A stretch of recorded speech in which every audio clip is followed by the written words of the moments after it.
बुढापाका मान्छे दुईजनामा फेला परेको छ, दुईजनाको हात परेको छ तपाईँको जो हराएको सुन। यस्तो छ, पाउने सम्भावना अत्याधिकै कमजोर देखा परिन्छ। तपाईँको यस सुन चाहिँ मैले हेर्दै जाँदाखेरि घर गृहदेखि हेर्दै जाँदा भनेपछि पश्चिम दिशा पो चल्यो भन्छ त सुन त। गइसक्यो, टाढा गइसक्यो, यहाँ छैन, नजिक छैन। यो कोही छोरा मान्छेको हात पर्यो। एकजना युवा, भर्खरको युवा छ, एकजना बुढा त के बुढा भन्नु, अब त्यस्तै 40, 45, 50 वर्ष भएको व्यक्तिको हातमा फेला पर्यो। दुईजनाको हातमा फेला पर्यो सुन। यो सुन फिर्ता आउन गाह्रो छ, निकै टाढा पुर्याइसक्यो। यो चाहिँ पश्चिम दक्षिण दिशा कटाइसक्यो भन्छ।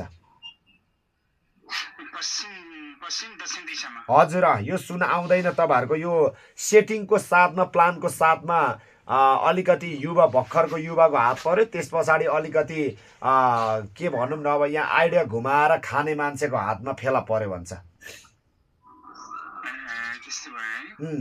यो सुन फिर्ता आउँदैन। तपाईँहरूको घर गृहमा हाम्रो बाबुबाजे पुर्खाले मान्दै गुन्दै आउनुभएका कुलदेवता पनि अत्याधिक दुष्ट भए, एकदमै रुष्ट भइरहेछ, अत्याधिक रिसाइरहेछ भनेदेखि तपाईँले सोध्नु सक्नुहुन्छ आफूभन्दा ठुलो व्यक्तिहरूसँग। तपाईँहरूको यहाँ अत्याधिक छोरी मान्छेको वायु प्रेतहरू अत्याधिक छ यस घर गृहमा।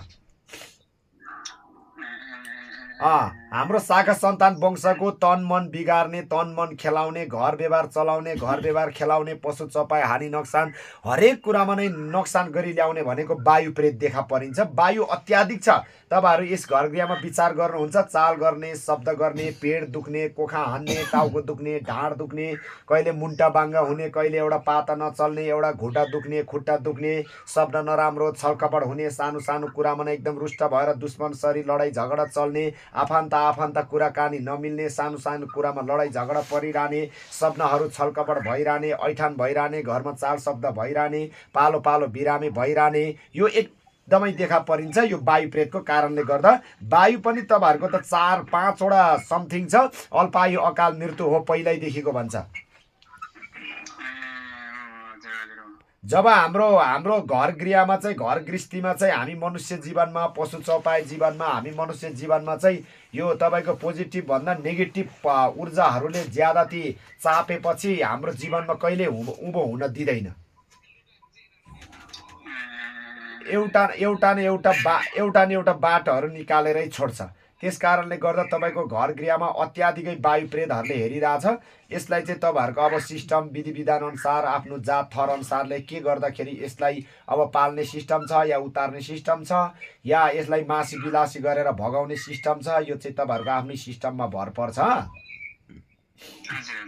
यसलाई चाहिँ एकदमै केयर गरेर विचार गर्नु। पछि गएर तपाईँहरूलाई पनि हर शाखा सन्तान वंशभित्र धेरैजनालाई अप्ठ्यारो पार्न सक्छ है यो कुराले चाहिँ।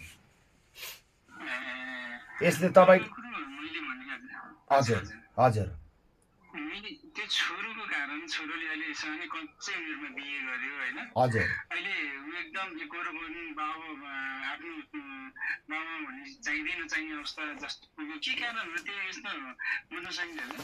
यसको उहाँको तपाईँको ग्रह गोचर हेर्दाखेरि धेरै राम्रो ग्रह गोचर छ। उहाँको के भन्छ भने भाग्य कर्मले के भन्दैछ भने सरकारी जागिरमा अत्याधिक राम्रो छ। मान्छे घमण्ड भए पनि, रिसालु भए पनि, मान्छे घमण्ड र रिसालु जिद्दीपन भए पनि, एकोरोपन बानी भए पनि मान्छे एकदमै भाग्यमानी र भाग्यमानी देखा परिन्छ। पशु चपाई पाल्दा पनि, व्यापार बिजनेस गर्दा पनि, बोट बिरुवा रोप्दा पनि, उहाँको जीवनमा सरकारी जागिर खाँदा पनि, र राजनीति पक्षमा, व्यापार बिजनेसमा, ठेक्का पट्टामा अत्याधिक राम्रो उहाँको कर्महरू जोडेर आएको देखा परिन्छ।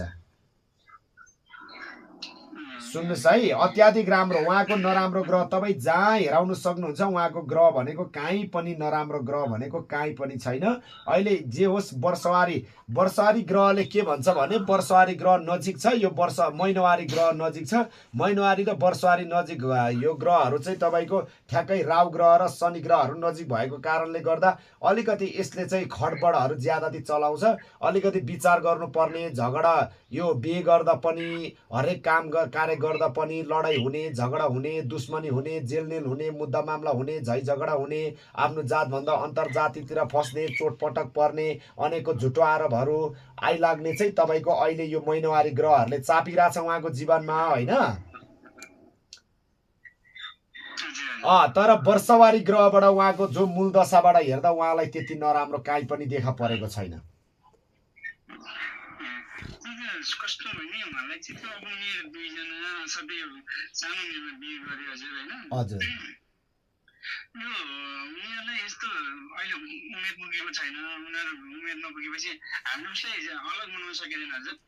अलग बनाउनलाई अब यस्तो छ, अब अलग बनाउनुलाई तपाईँहरूले धेरै सोच विचार गरेर अलग बनाउनु पर्ने हुन्छ। यसमा कुनै अब कानुनी प्रक्रिया लाएर तपाईँहरूले अब अहिले त हरेक के भन्छ भने बाल क्लब भन्छ, हरेक के जाति भनेर यसमा हरेक समूहहरू पैदा भएको छ गाउँठाउँमा। बाल विवाह हुन नदिने हरेक कुरा क्लबहरू अब यो के धेरै कुराहरू चाहिँ पैदा भइरहेछ हाम्रो गाउँठाउँ।